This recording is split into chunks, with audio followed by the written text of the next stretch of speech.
So some news came across my desk the other day, and as soon as I read it, I thought, yeah, 2023 is looking like a pretty solid year for TVs. This is exciting. And it got me thinking, sure, TVs get at least a little better year after year, but are TVs in 2023 going to be so much better that you should wait to buy?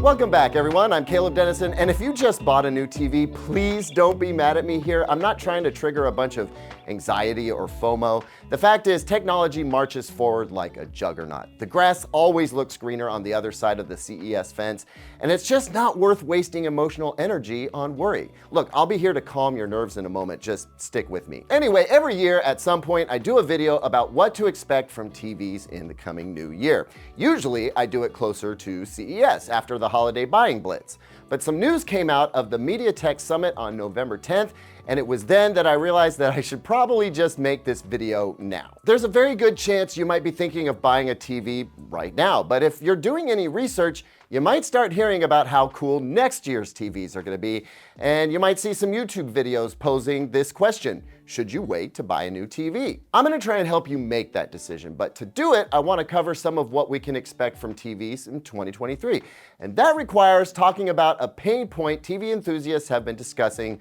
for the past few years. Now, for my nit nerds out there, I think you already know what's coming when I say MediaTek, don't you? But if you're like, what's a MediaTek? Don't worry, all will be explained in a moment. But hey, if my saying MediaTek triggered you, tell me so in the comments and I'll know you're one of the nit nerd army. Hell, comment about anything you want. I love reading your comments. Click some buttons down there if you feel moved to do so. I really do appreciate it, you guys. You're the reason I do this. You're the reason I can do this, and I love you for it. Thank you so much. Now, should you wait to buy a new TV?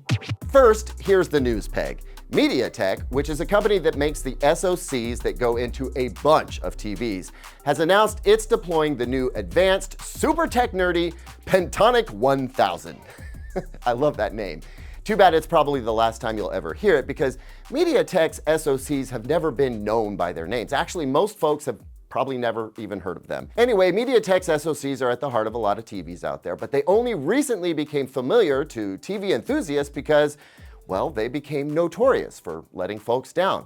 Perhaps unfairly, but they landed in the crosshairs. To better explain that, I've got to back up a few years, but if you don't really want the history lesson, that's cool. You can skip right ahead to the part where we get down to whether you may or may not want to buy a new TV. Got a link for that down below. Hard to believe it's been almost 3 years since LG touted at CES 2020 that its new TVs would have HDMI 2.1 ports.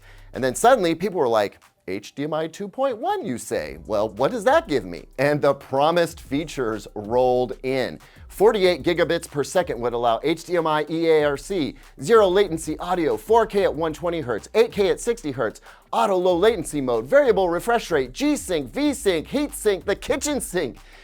Sorry, I got a little bit carried away there. Anyway, the way it was described, HDMI 2.1 and all the features that came with it were a big deal. LG had it, Samsung wasn't far behind, and then, well, TCL, Sony, Hisense, and Vizio sort of did this awkward dance where they were like, yes, we offer many of the features promised with HDMI 2.1 too, such as auto low latency mode and EARC and VRR. But when asked if they had full bandwidth HDMI 2.1 ports, they had to say, well, no, but you don't really need them to. Yeah, I'm just gonna cut it off there because this just sparked a bunch of confusion.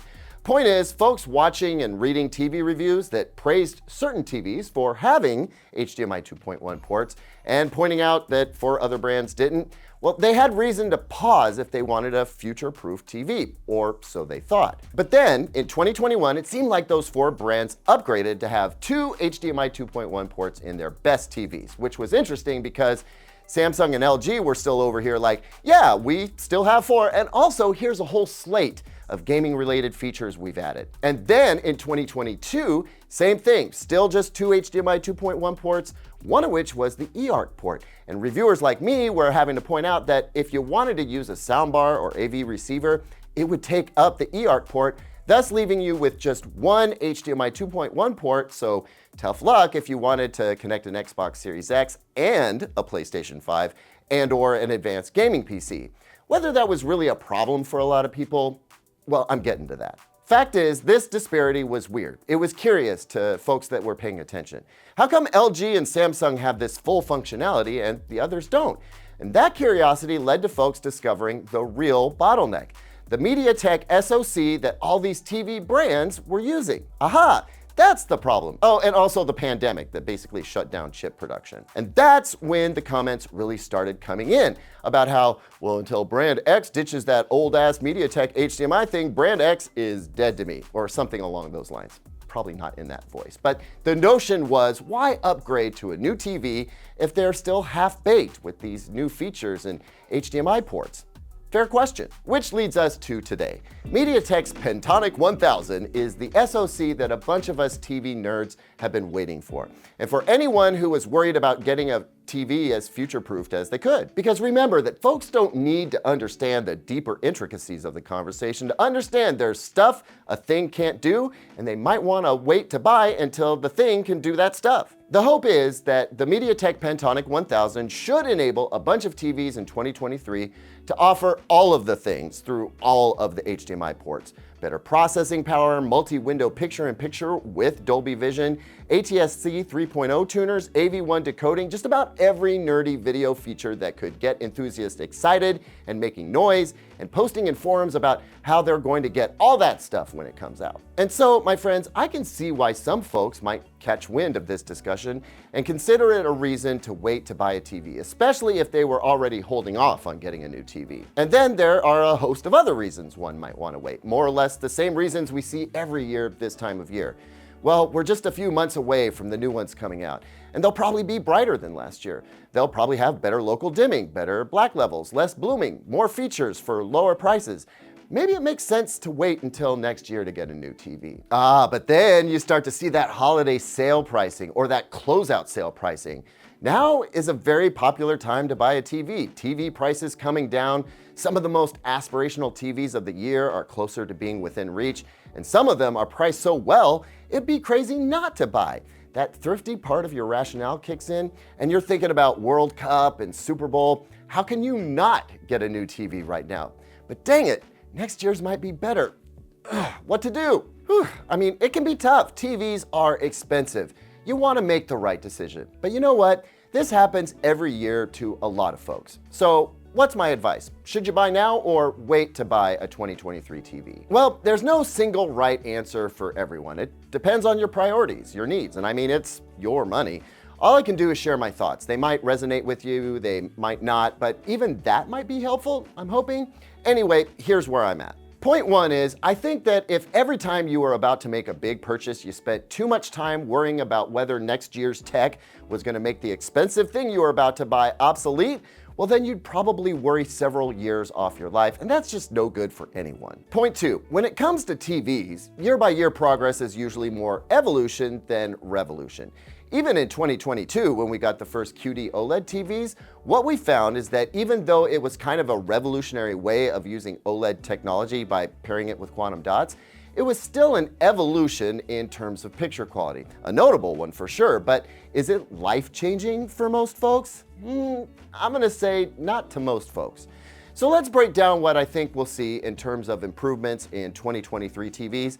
And as we go through this, weigh them in terms of importance to you. See if it helps you decide. First, QD-OLED. Will there be advancements? Yes, I think we'll be seeing more size options.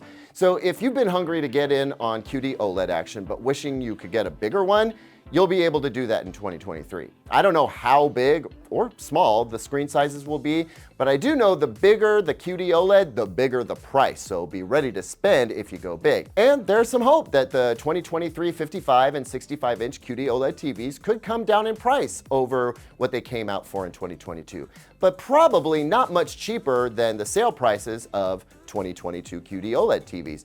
And I don't know that any other advancements we see in this tech will justify the bigger spend. As for WOLED, LG's bread and butter TV technology, it's hard to imagine there being a huge leap forward here. I think the C2 and G2 are going to be mighty smart purchases going into the new year, and well into 2023 too. Now for Sony, their 2023 models may well have 4 HDMI 2.1 ports and more of the gaming-centric features that we've seen on LG's sets. But is that something you really need? Do you have both an Xbox Series X and a PlayStation 5, or one of those consoles and a high-end gaming PC, and you need to connect them both directly to your TV, and you want a Sony specifically? Well then, maybe Sony 2023 WOLEDs are worth waiting for. Otherwise, not so much. How about LED LCD TVs? What kind of changes might we see in the 2023 models? Well, I think MediaTek's new SoC will bring more LED LCD TVs with HDMI 2.1 ports and advanced gaming features. So the Hisense U8 series and U7 series, along with the TCL 6 series and Vizio M series, could get that functionality. I think mini LED backlight technology is going to come to lower priced models, and that could mean more dimming zones at lower prices too. I think mini LED TVs from Sony, Samsung, and LG might get brighter HDR performance per dollar, since Hisense is really pushing the market in that direction. And along those lines, I can see Hisense coming out with just an insanely bright and inexpensive mini LED TV. But really, I think it's the raised performance of the mid-tier Sony, Samsung, and LG TVs that might be more compelling. And TCL, I can see its 6 series getting even better, which could be worth waiting for. With all of that said, TV performance per dollar is already extremely good, and the features built into today's TVs already exceed what most folks actually need and could conceivably want. So for most folks, I don't know that waiting is gonna provide a lot of benefit. Better to take advantage of the lower prices that we see on 2022 TVs than to just wait on 2023. Unless you believe that inflation is going to calm significantly in a year, and that inflation now is causing you some hardship, which I know is the case for a lot of folks. Actually, I think writing out inflation is maybe the most compelling reason to wait for a full year, to the end of 2023, to buy a new TV, if an upgrade is looking like a stretch for you. But if you've been budgeting and saving for a new set, I think most folks can feel comfortable knowing that the TV they buy now is going to make them happy for many years to come. As for my TV enthusiast friends out there, well, I know that you love the latest and the greatest. And for you, well, you have a tough call to make. 2023 has some exciting things in store. It could be another we've reached peak TV year. On the other hand, there's no guarantee that just because this new MediaTek chip exists, that it's going to get used. Maybe the question for you isn't should you wait, but can you wait? And only you know the answer to that question. Thanks as always for watching, everyone. I hope this video has been helpful. Whether it was or not, let me know down in the comments. If you liked it and want to see more, hit me with a like and subscribe. I'll see you on the next one, and until then, here's 2 more videos I think you might like.